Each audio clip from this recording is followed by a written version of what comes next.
Hi my dear students, myself AB sir, physics faculty. बेटा आज के दिन मैं अनबैलेंस्ड व्हीटस्टोन ब्रिज का टॉपिक लेकर आया हूं। अगर व्हीटस्टोन ब्रिज बैलेंस नहीं होता है in case of that capacitor, उस प्रॉब्लम्स को वेरी इजी मेथड में कैसे सॉल्व कर सकते हैं, तो वो मैं आज पढ़ाऊंगा। By using sigma method we can solve the unbalanced Wheatstone bridge.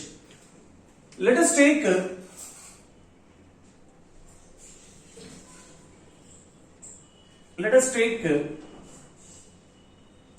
Wheatstone bridge network.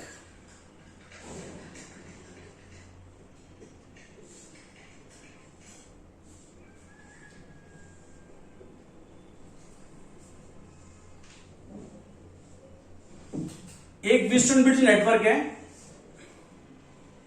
तो मैंने यहां पर 5 कैपेसिटर्स को लिया है, C1, C2, C3, C4 और ये C5। I name this one as A, B, C, D network. बेटा condition for balanced Wheatstone bridge है,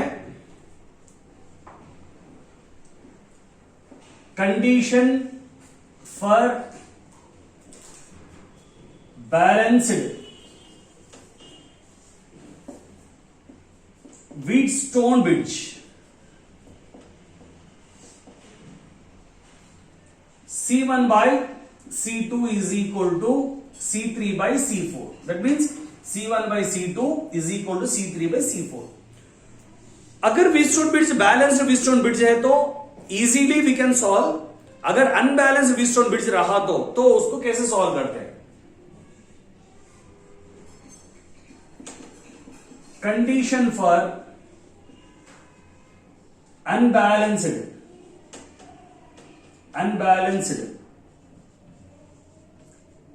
Wheatstone bridge.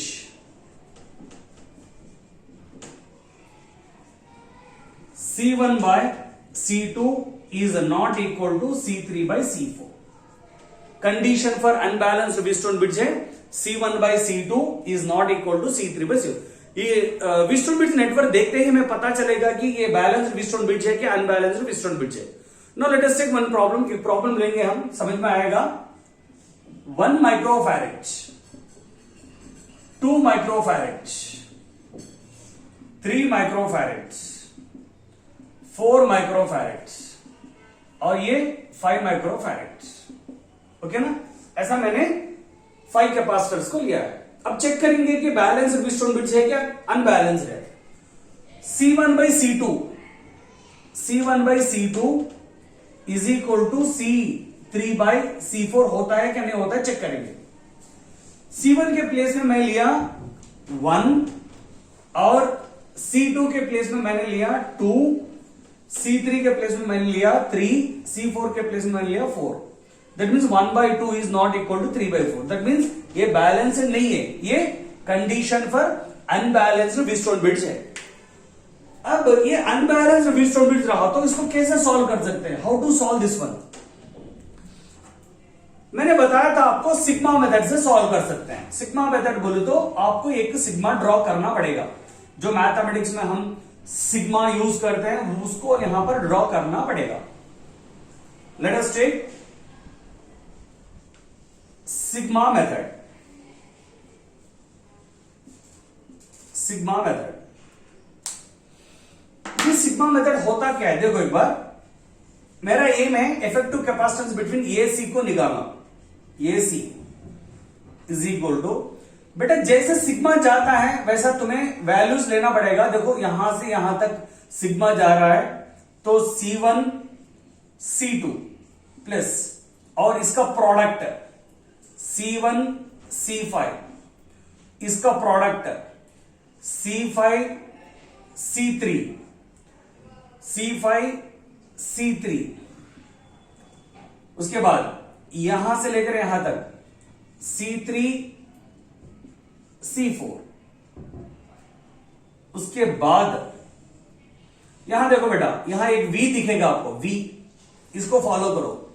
C1 plus C5 plus यहां से फिर यहां यहां से यहां आए, फिर यहां से यहां C5 प्लस C3। ओके ना, एक न्यूमेरिकल्स लेंगे, न्यूमेरिकल्स वैल्यू सब्स्टिट्यूट करके करेंगे।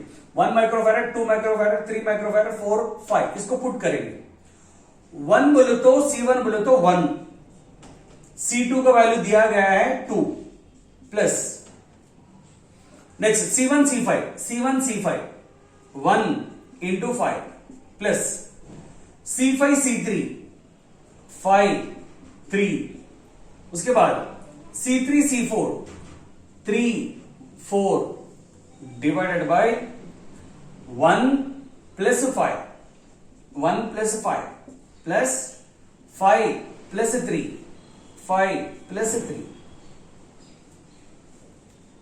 2, इसका मल्टीप्लीकेशन 5, इसका 15 और इसका 12 और ये 10 plus 4 14, that is equal to, बेटा ये 20 हुआ, 20 ये आकर 14 34 डिवाइडेड बाय 14, 2 7 जा 2 1 जा 2 7 जा, दैट मीन्स 17/7 जो यूनिट दिया गया है वो लिखना पड़ेगा, microfarad. Capacitance of AC is equal to, आपको आंसर इतना मिला। बेटा तुम अगर ये मेथड में तुम्हारे जो रेफरेंस बुक्स में जो कुछ भी प्रॉब्लम्स अनबैलेंस व्हीटस्टोन ब्रिज के ऊपर है, अगर तुम इसको सॉल्व करते हो तुम्हें इजीली एक ही लाइन में आंसर मिल जाता है। तो ये था अनबैलेंस व्हीटस्टोन ब्रिज। बेटा अगर मेरा वीडियो तुम्हें पसंद आया तो लाइक करो, सब्सक्राइब करो और कमेंट्स में बताओ और क्या चाहिए, सो दैट मैं इजी वे में शॉर्टकट्स में आपके पास लेकर आऊं। Okay, all the best.